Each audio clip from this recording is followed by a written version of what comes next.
Guilherme Jardim, que é professor de Esperanto e presidente do Romarato Esperanto Clube de Piracicaba. Falei certo? Quase certo.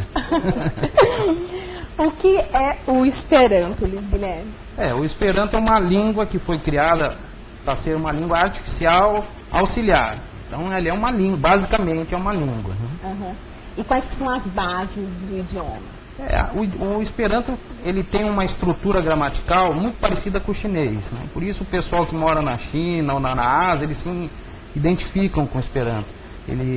E a estrutura das palavras, ela é 60% das palavras das línguas latinas. Os outros 30% são das línguas germânicas, o inglês.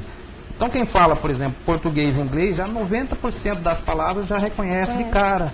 Uhum. Então ele tem essa base que foi criada pelo Zamenhof, né? Uhum.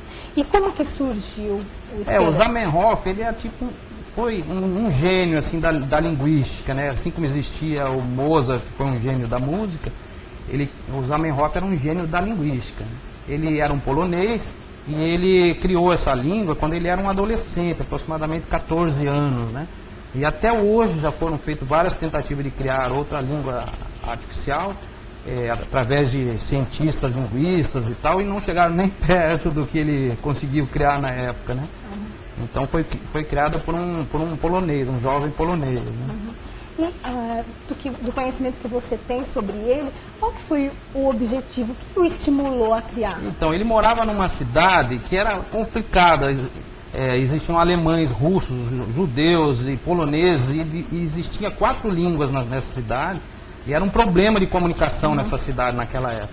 E ele sofreu muito com isso quando criança, o pai dele era professor de línguas, e ele sempre achava, puxa, eu acho que se todo mundo falasse uma língua que não pertencesse ao outro, uma língua neutra, não haveria tanta briga. Esse era o objetivo dele, quer dizer, criar uma língua para resolver o problema lá da cidade dele. Mas depois aquilo tomou uma proporção tão grande que acabou espalhando pelo mundo, e hoje em dia é justamente essa ideia, né? Quer dizer, uma língua que não pertence a um povo e que todos se citam na mesma situação, no mesmo patamar de igualdade para usar essa língua, né? Uhum. Bom, para falar um pouquinho mais sobre o Esperanto como uma língua universal, a gente vai um rápido intervalo comercial e volta já. Estamos de volta com o programa Nossa Gente, e o assunto hoje é sobre um idioma chamado Esperanto. Para falar sobre isso, eu converso com Luiz Guilherme Jardim, que é professor de Esperanto. Luiz Guilherme, o Esperanto tem alguma ligação com religião? Ele tem uma ligação com a parte de igualdade da humanidade, pacifismo. Então, as religiões acabaram se identificando com o Esperanto. Não é que o Esperanto tem ligação com as religiões. As religiões se identificam com o ideal do Esperanto. Muitas religiões apoiam o Esperanto, né? O catolicismo, o Papa João Paulo II era esperantista, a palavra fluente Esperanto. Esse Papa também conhece o Esperanto. O Espiritismo no Brasil, várias religiões no mundo inteiro apoiam o Esperanto, né? Quer dizer, ele não tem uma ligação, ele é uma língua ela não tem ligação religiosa, mas o ideal de igualdade no mundo acaba atraindo as religiões. Né? E a internet facilitou a disseminação do Esperanto? A internet foi um marco na vida do Esperanto, né? Quer dizer, antes da internet, os esperantistas estavam espalhados pelo mundo, meio que isolados, né? Se comunicavam através de cartas. Depois da internet, a coisa explodiu realmente, né? E, inclusive, a internet aproximou as pessoas e houve a necessidade de uma língua internacional, né? Uma língua que pudesse se utilizar na internet. Então, foi uma grande explosão depois da internet, no movimento esperantista, né? E você estava me dizendo nos bastidores, né, que Piracicaba e Charqueada são conhecidas mundialmente por causa do Esperanto. Exatamente. Foi um livro que nós fizemos para crianças estudarem Esperanto, né, em Charqueada, acabou indo para a internet. E ele espalhou. Hoje em dia é incontável o número de sites que dá para baixar esse livro. E eu recebo diariamente e-mails do mundo inteiro perguntando se Charqueada é perto do Rio de Janeiro, se é Rio de Janeiro, quer dizer, Charqueada e Piracicaba é conhecida no mundo inteiro através do Esperanto, né? E, Luiz Guilherme, o Esperanto é uma linguagem de fácil aprendizado? É pelo menos 10 vezes mais fácil do que o inglês, né? Quer dizer, com 6 meses de Esperanto equivalem a 6 anos de inglês.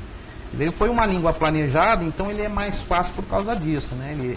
Não existem exceções, as regras são fáceis, então ele é realmente, para nós, falantes da língua portuguesa, ele é muito mais fácil. Né? Qualquer pessoa de qualquer idade pode ter? De qualquer idade, quer dizer, o Joaquim tem 81 anos, a minha filha nasceu já em contato com o Esperanto, existem esperantistas de todas as idades no mundo inteiro, não tem problema nenhum. Aliás, o ser humano não tem problemas com línguas, né? Ele nasceu já com essa característica, né? E como você vê o futuro do Esperanto? Eu acho que o Esperanto está crescendo muito rápido. Hoje em dia ele é uma alternativa já ao inglês para ser utilizado como língua internacional. Muitos colegas nossos que possuem empresas já se comunicam, por exemplo, com chineses através do Esperanto. E eu acho que isso tende a aumentar. A tendência é o Esperanto cada vez mais chegar no segundo lugar como língua internacional mais utilizada, atrás do inglês, né? Apesar dele não pertencer a país nenhum e ser uma língua mais neutra que o inglês, a tendência é ele crescer cada vez mais nos próximos anos. E no próximo mês acontece um evento sobre o idioma aqui em Piracicaba. Você poderia falar um pouquinho mais sobre ele? É um congresso estadual de Esperanto, para você ter uma ideia, 200 pessoas só do estado de São Paulo participam. E é a primeira vez que acontece em Piracicaba, no passado foi em Bauru. E é um evento muito importante, a comunidade piracicabana precisa participar, precisa estar sabendo disso. Todas as cidades que acontece esse evento, ele é muito divulgado, então é importante que Piracicaba participe desse evento. E como que as pessoas podem fazer para participar? Quais são os dias que acontecem?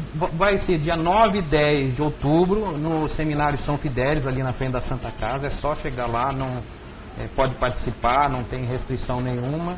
E é bom porque vai ter pessoas da área de letras, da área de linguística. A coordenadora do curso de letras da Unimep vai participar.